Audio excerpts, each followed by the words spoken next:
میں شمولیت کے لیے لاہور روانگی کا وقت بہت جذباتی لمحات تھے۔ شہناز نے آنسو بہاتے ہوئے اسے اپنے سینے سے لگایا۔ دانی کی یادداشت میں یہ پہلا واقعہ تھا جب ماں نے اسے اتنی محبت اور توجہ سے نوازا۔ گھر میں ہو جانے والے ہجوم کے باعث اس نے علاقے میں کسی کو اپنی روانگی کا ٹھیک وقت نہیں بتایا تھا۔ مصطفیٰ اور صادق سے البتہ وہ خود ملاقات کر کے آیا تھا۔ روتی کیوں ہے؟ پتر کی کامیابی کے لیے دعا کر، رب سونا اسے عزت دے اور پھر اور بھی عزت دے، بابر نے اسے ٹوکا۔ پتر بڑا اوپرا لگ رہا ہے، کھوتی کا پتر کہیے نا، دانی نے شرارتاً کہہ کر ماحول کا تناؤ کم کرنا چاہا۔ بابر کی آنکھیں بنام ہو گئی۔ اس نے طاق پر رکھا قرآن پاک اٹھایا اور اس کے سامنے لا کر کہنے لگا، اس پاک کتاب پر ہاتھ لگا کر قسم کھا دانی اپنے ملک اور قوم سے کبھی خیانت نہیں کرے گا، ان کے اعتبار کو کبھی دھوکہ نہیں دے گا۔ لوگ تو اس سے بڑا پیار کرتے ہیں، ان کے پیار کو کبھی ٹھیس نہ پہنچانا اور اپنا بہترین کھیل دکھانا۔ دانی نے ایک عزم سے کلام پاک پر ہاتھ رکھے اور یہی الفاظ بھرپور عزم سے دہرا دیے۔ بابر جذباتی ہو کر اس سے بغلگیر ہو گیا۔ بس کی روانگی میں ابھی 1 گھنٹہ باقی تھا۔ دانی چھت پر چلا گیا۔ سحر سے گفتگو اور جذباتی لمحات گزارنے کے بعد وہ سیڑھیوں کی جانب آیا تو یاسر کو وہاں کھڑا دیکھ کر ساکت رہ گیا۔ وہ جانے کب سے وہاں کھڑا تھا اور کیا کچھ دیکھ یا سن لیا تھا۔ شک تو مجھے بہت دنوں سے تھا تجھ پر دانی، یہ کیا حرکت کی ہے تو نے؟ یاسر نے غم و غصے سے استفسار کیا۔ ابھی وقت نہیں ہے میرے بھائی، ابھی واقعی وقت نہیں ہے۔ میں تجھے ہم دونوں کے متعلق سب کچھ بتا دوں گا، لیکن واپسی کے بعد۔ تب تک گھر میں یا ادھر ادھر کسی سے کوئی ذکر نہ کرنا میرا بھائی پلیز، سب کو سب بتا دوں گا تجھے، اس نے لجاجت سے کہا اور جلدی سے سیڑھیاں اتر کر اپنا سفری بیگ تھام لیا۔ یاسر بھی بوجھل قدموں سے نیچے آیا۔ بس اسٹینڈ وہاں سے 10 منٹ کی پیدل مسافت پر ہی صحیح، لیکن چھوٹے بھائی کو خود وہاں چھوڑنے جانا چاہتا تھا۔ آسمان پر چاند اب مشرقی سمت کا سفر طے کر رہا تھا۔ آخری پیغام بھیجے ہوئے نصف گھنٹہ بیت چکا تھا۔ اسے ایک بار پھر سخت تناؤ محسوس ہونے لگا، دماغ کی رگیں چٹکنے سی لگی۔ وہ اضطراری طور پر اپنا ہتھیار اٹھا کر ایک بار پھر معائنہ کرنے لگا۔ اگلے کچھ لمحے اسی تناؤ میں بیت گئے۔ پھر بالآخر انجن کی ایک ہلکی آواز نے سناٹا مرتعش کر دیا۔ اس کے اعصاب کشیدہ تر ہو گئے۔ وہ لمحہ بالآخر چلا آیا تھا۔ اسی پل اس کے فون کی گھنٹی بجی۔ اس نے گمبھیر سنجیدگی سے فون کان سے لگا لیا۔ آ گیا ہوں، کہاں ملو گے تم؟ دوسری جانب سے بظاہر سپاٹ اور سنجیدہ انداز رکھنے کی بھرپور کوشش کی گئی تھی، تاہم اضطراب اور تناؤ تو اس سے بھی محسوس ہو رہا تھا۔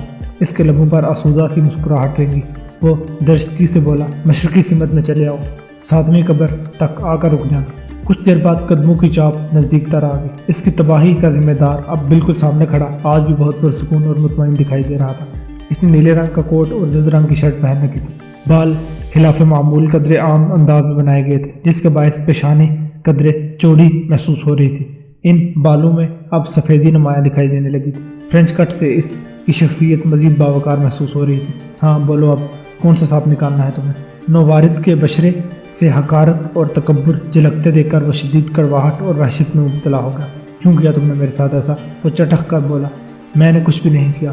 نووارد بھی درستگی سے کہنے لگا، ہر بات کا الزام مجھے دینے سے کیا ہوگا؟ کیا میں نے تمہیں وارن نہیں کیا تھا؟ وہ سب تمہاری اپنی چوائس تھی، تو پھر اب یہ فلموں ڈراموں کی ہیرو ہیروئن جیسے گیلے شکوے کیوں؟ اس وقت تمہیں جو بہتر لگا تم نے وہ کیا، اور مجھے جو مناسب لگا میں نے وہ کر دیا۔ It's simple. سانپ نکل گیا، اب لکیر پیٹنے کا کیا فائدہ ہے؟ چل کرو۔ وہ اپنے مخصوص دلکش انداز میں مسکرایا تو اس کا دماغ بک سے اڑ گیا۔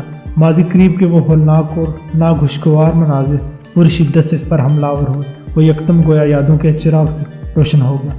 کولمبو روانگی سے پہلے دانی کی توانائی اور جذبات الگ نہج پر تھے، تاہم ہوٹل پہنچتے ہی یہ کیفیات متغیر ہونے لگی۔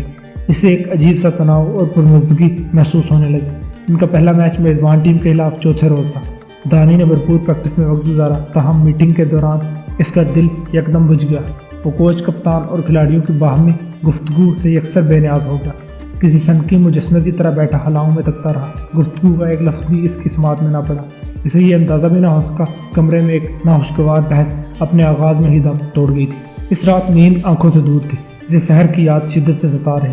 وہ شب کسی نہ کسی طرح آنکھوں میں ہی بیت گئی۔ اگلی صبح جب انہیں مخصوص سبز ٹی شرٹ تھمائی کی، سبز ہلالی ٹی شرٹ کے عقب پر اپنا نام لکھا دیکھ کر وہ آنسوں پر ضبط نہ رکھ سکا۔ شرٹ کو آنکھوں اور ہونٹوں سے لگا کر وہ شدت سے رو دیا۔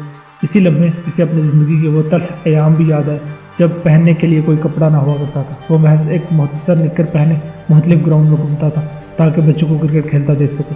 اس کی محنت، جنون، لگن آج بھی لاحق اسے اس مقام پر لے آئی تھی کہ اس کے بدن کو باعزت لباس کی شناخت نصیب ہو گئی، اور اپنی کامیابی اور کارکردگی کا صبر کرتے ہوئے وہ بے حد رنجیدہ ہو گیا۔ میچ کا آغاز ہوا۔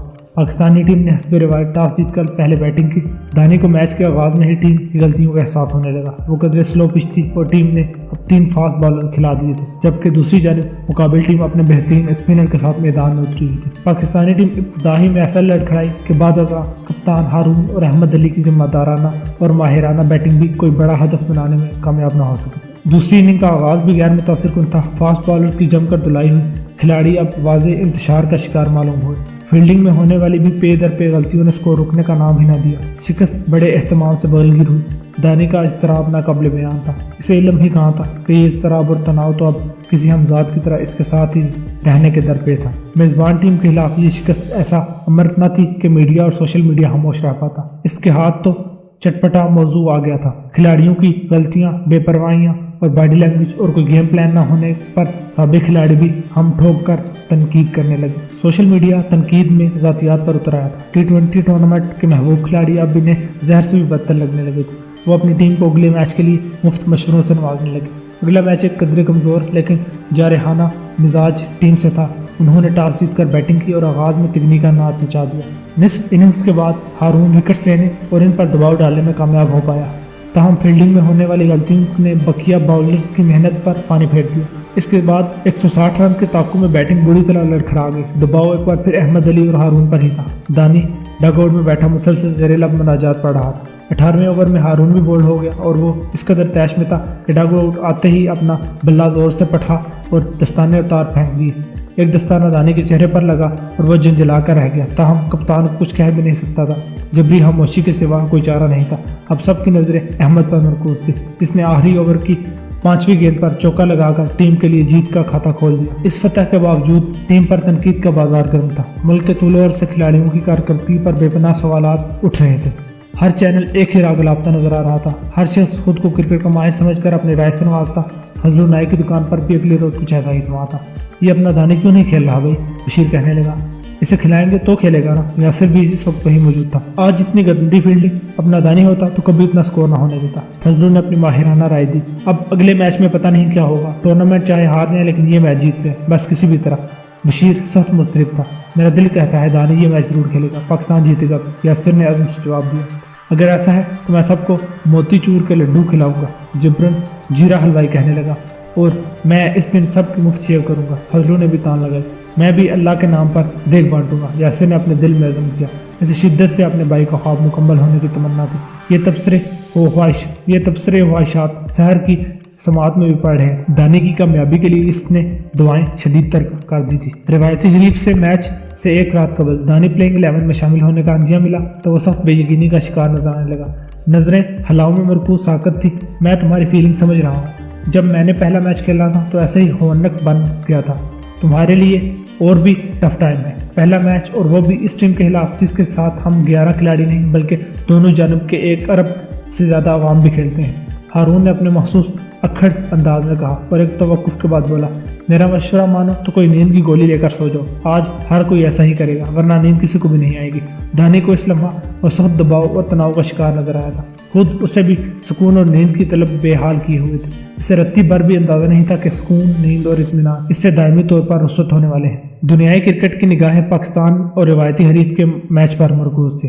کھلاڑی بھی کارکردگی دکھانے کے لیے پرجوش تھے، تاہم کہیں نہ کہیں دباؤ کا شکار بھی نظر آتے تھے۔ دانی کی کیفیت ان سبھی سے منفرد تھی۔ اس کے وجود میں اہلیت ثابت کرنے والا لاوا بک رہا تھا۔ یہ کیفیت گزشتہ رات میں ہونے والی ٹیم میٹنگ کے بعد زیادہ شدید ہو گئی تھی۔ اس میٹنگ کے دوران وہ دبے دبے الفاظ میں فیلڈنگ کی چند خامیوں کا تذکرہ کر بیٹھا تو کئی کھلاڑی اس کے در پہ ہو گئی۔ ہارون نے حسب عادت یہاں تک کہہ دیا، حالی زبان ہلا کر بات کر دینا بہت آسان ہوتا ہے۔ انٹرنیشنل میچ کھیلو گے تو تمہاری بھی پتلون گیلی ہو جائے گی۔ انٹرنیشنل میچ کھیلو گے تو تمہاری پتلون بھی گیلی ہو جائے گی۔ چھوڑو یار، ابھی نیا نیا ہے اس میدان میں، جانتا نہیں نا کہ پریشر آہد کس چڑیا کا نام ہے۔ احمد نے ہارون کو دلاسا دیا۔ وہ دونوں اچھے کھلاڑی ہی نہیں بلکہ بہترین دوست بھی تھے۔ احمد کی عمر 35 سال سے متجاوز تھی۔ وہ عوامی حلقوں میں اپنے اندازہ کرکٹ کی وجہ سے کافی مقبول بھی تھا۔ دانی نے سبھی کھلاڑیوں کے رویے پر دل برداشتہ ہونے لگا۔ اسے اپنی اور ان کی سوچ میں واضح فرق محسوس ہوتا۔ ٹورنامنٹ سے قبل ملنے والی ذہنی تربیت بھی ناکافی لگ رہی تھی۔ اسے ایک اور امر بھی سخت الجھائے ہوئے تھا کہ T20 لیگ میں بہترین کارکردگی دکھانے اور خوش باش رہنے والے کھلاڑیوں کے کھیل اور مزاج میں اچانک ایک ایسا تغیر پیدا ہو گیا ہے۔ وہ عجیب تھکاوٹ اور انتشار کا شکار معلوم ہوتے تھے۔ دانی سوچ کے الجھتا اور پھر سر جھٹکتے ہوئے اپنے ذہنی روح کو اگلے میچ کے لیے تیار کرنا شروع کر دیتا۔ میچ کا آغاز حسب روایت تھا۔ مقابل نے ٹاس جیت کر پہلے بیٹنگ کرنے کا فیصلہ کیا۔ ہارون ایک دم دباؤ میں دکھائی دینے لگا۔ ہدف کا تعاقب کرنا تو یوں پاکستانی ٹیم کے لیے جوئے شیر لانے کے مترادف تھا۔ بالنگ کا آغاز منتشر رہا۔ مقابل نے بالرز کی جم کر پٹائی کی تو کھلاڑیوں کا انتشار مزید بڑھنے لگا۔ ہارون کا غصہ تیز تر ہونے لگا۔ وہ چیخ چیخ کر انہیں فیلڈنگ میں بہتری کی ہدایت دیتا۔ دانی البتہ میدان میں خوب جان مار رہا تھا۔ اس کی جانب آنے والی کوئی بھی گیند گرفت سے محفوظ نہ رہتی۔ پاور پلے میں اچھی حاصل دلائی کے بعد مقابل ٹیم کے ابتدائی دونوں کھلاڑی احمد کے اوور میں آؤٹ ہو گئے۔ تیسری وکٹ نے مزید 50 رنز کی شراکت داری بنائی۔ 12ویں اوور میں باؤنڈری پر کھڑا دانی کیچ لینے کا بہترین موقع ملا۔ وہ ہوا میں اچھلا اور باؤنڈری کے دوسری جانب گیند تھام کر چند گز دور کھڑے ساتھی کی طرف اچھال دی۔ یہ اتفاق سے وہی کھلاڑی تھا جو پہلے اسی انداز میں اس کے ہمراہ ایک کیچ لے چکا تھا۔ دانی کو یقین تھا کہ وہ مقابل کو تیسرا اور سب سے بڑا جھٹکا پہنچانے میں کامیاب ہو جائیں گے، لیکن ایسا کچھ بھی نہیں ہوا۔ اظفر گیند پکڑتے ہی لڑکھڑایا اور باؤنڈری پر زمین بوس ہو گیا۔ امپائر کی جانب سے چھکے کا اعلان کیا گیا۔ ہارون بھی سخت ناراض دکھائی دینے لگا۔ دانی نے بہرحال ہمت نہ ہاری۔ اس نے بہترین فیلڈنگ کا مظاہرہ کرتے ہوئے 22 رنز تو بچا لیے، لیکن کوئی بھی کیچ لینے میں کامیاب نہ ہوا۔ فضلو نائے کی دکان پر باندھ باندھ کے لوگوں سے بھری ہوئی تھی۔ یہ مختصر سی دکان اس وقت گویا ملک بھر کی مجموعی صورتحال کا استعادہ بنی ہوئی۔ وہ بالنگ میں ہونے والی غلطیاں اور پھر بالرز کی کم عقلی پر سخت تحسین تھے۔ دانی کی کوششوں اور لگن نے البتہ انہیں ہاسا مسرور کیا تھا۔ چیتا ہے اپنا جیتا، دیکھنا یا ضرور کوئی کمال دکھائے گا، فضلو کہنے لگا۔ یاسر اور بابر اسے اسکرین پر دیکھ کر خوشی سے نہال تھے۔ شہر کے جذبات کا بھی یہی حال تھا۔ ہر زبان پر پاکستانی ٹیم کے کامیابی کے لیے دعا گو تھی۔ وہ ہر گیند پر اپنے جذبات کا اظہار مختلف انداز میں کرتے۔ اظفر کے ہاتھوں دانی کا کیچ ضائع ہو جانے پر انہوں نے اجتماعی طور پر بے تحاشا لعنت ملامت سے نوازا تھا۔ حسب ذائقہ گالیوں کا استعمال بھی کیا۔ اعصاب لمحہ بلمحہ شدید اور بوجھل سے بوجھل تر رہے۔ پاکستانی ٹیم کو جیت کے لیے 180 رنز کا ہدف ملا تھا۔ روایتی حریف کو یہ بھی علم تھا کہ 9 کی ایوریج سے ممکنہ طور پر پورا ہونے والا یہ سکور پاکستانی ٹیم کے کھلاڑیوں کے لیے اتنا آسان بھی ثابت نہیں ہوگا۔ پاکستان کی بیٹنگ کا آغاز خلاف معمول بہت اچھا رہا۔ ابتدائی کھلاڑی نے 55 رنز کی شراکت قائم کی۔ اس کے بعد پے در پے 3 وکٹس گنی تو ہارون کریز پر چلا آیا۔ اس نے ذمہ دارانہ انداز میں بیٹنگ کا آغاز کیا۔ اسکور 7.5 کی ایوریج سے آگے بڑھ رہا تھا اور بظاہر اس میں کوئی تشویش یا قباحت بھی نہ تھی۔ اس طرز کی وکٹ سنبھال کر اختتام پر مار دھاڑ سے اسکور پورا کر لینا تو ایک عام سی بات تھی۔ ہارون کا انفرادی اسکور 25 ہوا تو مجتبیٰ کی ہڑبونگ اور اندازے کی غلطی سے رن آؤٹ ہو گیا۔ مقابل ٹیم کا جشن دیدنی تھا۔ ہارون کو آؤٹ کر دینے کا مطلب تھا کہ میچ پر ان کی گرفت بہت مضبوط ہو گئی۔ ہارون کی جنجلاہٹ اور طیش ناقابل بیان تھا۔ وہ مجتبیٰ کو کھا جانے والی نظروں سے دیکھتا ہوا پویلین کی جانب بڑھ گیا۔ اب کریز پر احمد علی کی آمد ہوئی، جو سخت سنجیدہ اور جارح مزاج دکھائی دے رہا تھا۔ اسے گزشتہ رات سے بخار تھا۔ کوچ کے منع کرنے کے باوجود اس نے یہ میچ کھیلنے کی برقرار رکھی تھی۔ اس نے اگلے 3 اوور میں سکور میں 25 رن کا اضافہ کیا، تاہم آج وکٹوں کے درمیان اس کی رننگز قدرے کمزور رہی۔ اگلے اوور میں مجتبیٰ باؤنڈری پر کیچ آؤٹ ہو گیا۔ اب کریز پر دانیال بابر نے آنا تھا۔ کمنٹری باکس میں بیٹھے سابق کھلاڑی اس کا کھیل دیکھنے کے لیے کافی پرجوش تھے۔ اگلے 1.25 منٹ میں دانی اپنی ٹانگوں اور بازوؤں کو مخصوص انداز میں حرکت دیتا کریز پر چلا آیا۔ کیچ کے دوران رننگ ہو جانے کے بعد اب سامنے احمد علی موجود تھا۔ اس نے دانی کے ہیلمٹ پر تھپکی دی اور اپنا دستانہ اس کے ہاتھ سے ٹکرایا اور نرمی سے کہنے لگا، بیسٹ آف لک، دعا ہی کر سکتا ہوں تمہارا یہ پہلا میچ ہم سب کے لیے مبارک اور یادگار ثابت ہو۔ دانی عزم و حوصلے سے اس بات میں سر ہلا کر رہ گیا۔ کریز پر دانی کی آمد نے فضلو نائی کی دکان پر فلک شگاف شور برپا کر دیا۔ ہمارا شہزادہ آ گیا، ہمارا شہزادہ آ گیا، جیو دانیہ، آج پھیتی پھیتی کر دے ان کافروں کو، آج سنبھل کر کھیل دانی، پھٹے چک دے۔ ہر جانب انہی آوازوں اور نعروں کی گونج تھی۔ یاسر زیر لب تسبیح اور دعاؤں میں مشغول تھا۔ شہر کا دل بھی بری طرح دھڑک رہا تھا۔ کولمبو کے اس کرکٹ اسٹیڈیم میں پسینے سے شرابور دانی کو اندازہ نہیں ہو پا رہا تھا کہ یہ پسینہ اضطراب موسم کی بدولت ہے یا اندرونی حلفشار کا نتیجہ۔ ان لمحوں میں سے اندازہ ہو رہا تھا کہ بین الاقوامی میچ کا دباؤ اپنی ہی جگہ مسلم ہے۔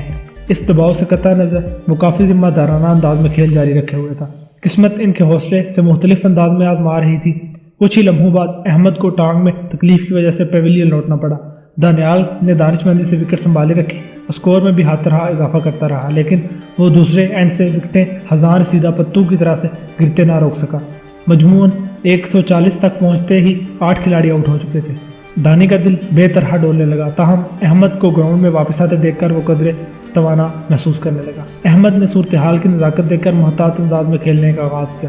دانش کا بھرپور ساتھ دے رہا تھا، لیکن جب احمد کی رننگ نے اس کے لیے 3 بار مسائل کھڑے کیے تو وہ ایک عجیب طرح کی جھنجھلاہٹ محسوس کرنے لگا۔ حقیقت تو یہ تھی کہ آج رننگ میں اس کی مضبوط ٹانگیں بے حد مفید ثابت ہو رہی تھی۔ میلوں میلوں پیدل چلنے کے باعث مضبوط ہو جانے والی انہی ٹانگوں کی بدولت وہ رن آؤٹ ہونے سے محفوظ رہا، لیکن جب چوتھی بار بھی اس نے ایک لمبا سا غوطہ لگا کر زمین پر بلے اور جسم کو گھسیٹتے ہوئے خود کو کریز تک پہنچایا تو اس کے ذہن میں ایک انوکھا جھماکہ ہوا۔ وہ اٹھتے ہی احمد علی کی طرف مڑا اور ہیجانی انداز میں کہنے لگا، کیوں رن آؤٹ کروانا چاہتے ہیں آپ مجھے؟ اس لیے نا کہ میں کسی اور طریقے سے وکٹ گنوانے کی غلطی نہیں کروں گا۔ احمد خاموشی و مانی ہیزی سے اسے دیکھتا رہا۔ دانی نے اضطراب سے پہلو بدلا اور دوبارہ استفسار کیا، یہ میچ کہیں فکس تو نہیں؟ بالکل بھی نہیں، وہ ملامت سے بولا، لیکن دانی کے حواس میں یکدم تغیر آ چکا تھا۔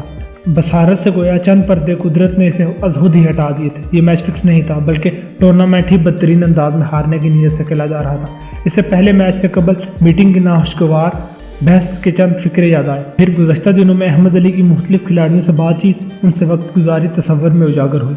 وہ لمحات انقلابی تھے۔ اسے بلاخر اندازہ ہو ہی گیا کہ یہ ٹورنامنٹ ملکی وقار کے لیے نہیں بلکہ کپتانی کے حصول کی جنگ کے لیے کھیلا جا رہا ہے۔ ہارون ایک بہترین کھلاڑیوں میں سے تھا، لیکن اپنی درست مزاجی کے باعث کھلاڑیوں میں غیر مقبول اور ناقابل برداشت ہو رہا تھا۔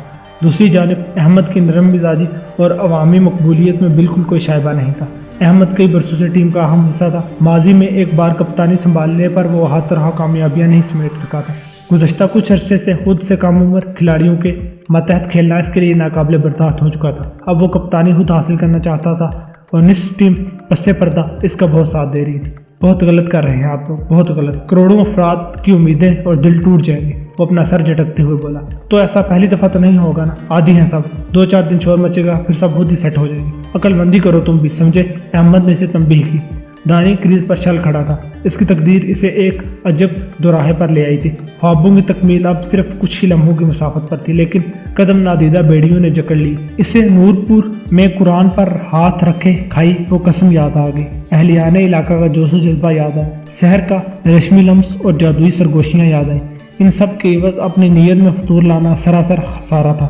اس نے احمد کی تنبیہ نظر انداز کر کے تنہا میچ جتوانے کا فیصلہ کر لیا۔ اب صرف 2 اوورز کا کھیل باقی رہ گیا تھا اور فتح کے لیے 33 رنز درکار تھے۔